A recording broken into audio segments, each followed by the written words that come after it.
মানে ইতালিতে চুল কাটতে হলে এক সপ্তাহ আগে অ্যাপয়েন্টমেন্ট নিয়ে রাখা লাগবে, এরকম একটা অবস্থা। ইতালিতে যদি সবচেয়ে চাহিদাপূর্ণ কোনো কাজ থাকে সেটা হচ্ছে আপনার সেলুনের কাজ। যাই, অনেকদিন ধরে চুল টুল কাটি না, সিরিয়ালই তো পাই না। দেখি আজকে কি অবস্থা, আজকে তো আবার রবিবার।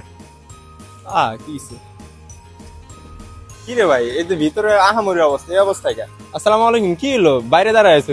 চুল কাটতে আইছো না তুমি? ওয়ালাইকুম সালাম। আরে ভাই আর কইেন না, এই যে 2 দিন ধরে দাঁড়ায় আজকে সিরিয়াল পাইছি বুঝছেন, আর কবে যে ভিতরে ঢুকবো এটারও কোনো খবর নাই।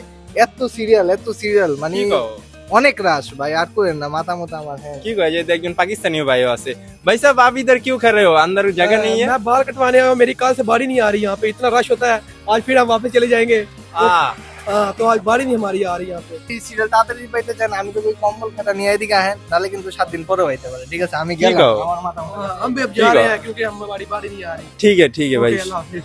মানে ইতালিতে চুল কাটতে হলে এক সপ্তাহ আগে অ্যাপয়েন্টমেন্ট নিয়ে রাখা লাগবে, এরকম একটা অবস্থা। আসসালামু আলাইকুম, আমি অনেক ইসলাম, ইতালি প্রবাসী। তো আপনারা দেখতেই পারতেছেন যে সিরিয়ালটা কি অবস্থা। আসলে রবিবারে তো চুল কাটা কল্পনারও বাইরে। ইতালিতে যদি সবচেয়ে চাহিদাপূর্ণ কোনো কাজ থাকে সেটা হচ্ছে আপনার সেলুনের কাজ, সেটা হচ্ছে আপনার চুল কাটার কাজ। ঠিক আছে, কারণ এটার চাহিদা অনেক বেশি। কারণ বেসিক্যালি আপনি দেখেন যে একটা এরিয়াতে, একটা এলাকায় আপনার সেলুন থাকে কয়টা? একটা, দুইটা, তিনটা সর্বোচ্চ। কিন্তু মানুষ থাকে কত? হাজার মানুষ এখানটাতে বসবাস করে। তো খুব স্বাভাবিকলি তাদের চুল কাটা, তারপরে যাদের যে শেভ করে, এটাতে চাহিদা থাকতেই পারে। আসলে যারা এখানে বাংলাদেশ থেকে আসতে চান তাদের বেতন কিরকম হতে পারে? একজন আমাকে কমেন্ট করছিল এবং অনেকে বলতেছে যে ভাই ইতালিতে সবচেয়ে চাহিদাপূর্ণ কাজ কোনটা, ইতালিতে কোন কাজের বেতন সবচেয়ে বেশি। ঠিক আছে, আমার মনে হয় সেটা হচ্ছে সেলুন, কারণ এটা চাহিদা বেশি। আর যে কাজের চাহিদা বেশি সেই কাজের স্যালারি অনেক বেশি হয়ে থাকে। আর যে বেসিক স্যালারি সেটা হচ্ছে আপনার এখানে যেটা থাকে, একজন চুল কাটলে বাংলাদেশে যে নর্মালি 7 ইউরো। ঠিক আছে, 7 ইউরো মানে বাংলাদেশে 1000 টাকা। আপনি বুঝতে পারতেছেন যে একবার চুল কাটবেন আপনার মাসে 1000 টাকা দিতে হইব। ঠিক আছে, তারপর শেভ করলে আরো 5 টাকা।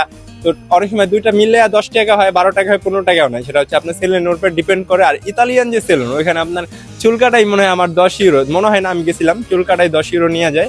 ঠিক আছে, যাই হোক, ইতালিয়ানরা ফেক না এখানে। যেহেতু আমাদের বাংলাদেশি ভাই এখানে আমার কমেন্ট করছে, উনি জানতে চাইছে, তো ওনার বিষয়টা আমি এক্সপ্লেন করি। সেটা হচ্ছে ভাই, হ্যাঁ, আপনি যদি চুল কাটতে পারেন, আপনি যদি এই কাজটায় দক্ষ হয়ে থাকেন, আপনি যদি এখানে আসেন, আপনি অনেক মোটা স্যালারি ইনকাম করতে পারবেন। সেটা আপনার কাগজ থাকুক বা না থাকুক। কাগজ থাকলে ভালো, আপনি ভালো ভালো সিটিসে যে ভালো ইনকাম করতে পারবেন। আর কাগজ না থাকলেও আপনি নাপোলি হোক, যে কোনো শহর হোক, আপনি ওই জায়গায় ভালো টাকা ইনকাম করতে পারবেন। আমি আপনাদেরকে ধারণা দিই, যারা নর্মাল চুল কাটে তাদের বেতন 1500 থেকে 1700 টাকা হইতে পারে। আর যারা আপনার ভালো এরিয়াতে থাকে তাদের 2 থেকে 2500 ইউরো পর্যন্ত হতে পারে। আর 1700-1500 মানে বাংলাদেশি 2 লাখ, আর 25 ইউরো মানে বাংলাদেশি প্রায় 3 লক্ষ টাকার মতো। বুঝতে পারতেছেন কত চাহিদা এই কাজটার। তো আশা করতেছি যে ভাই ব্রাদার আমার জানতে চাইছে যে সেলুনের ইনকাম কিরকম, তো আশা করি আপনারা জানতে পারছেন। আর ভিডিওটা ইনফরমেটিভ লাগলে লাইক, শেয়ার, ফলো করে দিবেন। আর আমার ইউটিউব চ্যানেল @অনিক ইতালি সবাই সাবস্ক্রাইব করে দিবেন। সবাই ভালো থাকবেন, সবাই ভালো রাখবেন। আসসালামু আলাইকুম।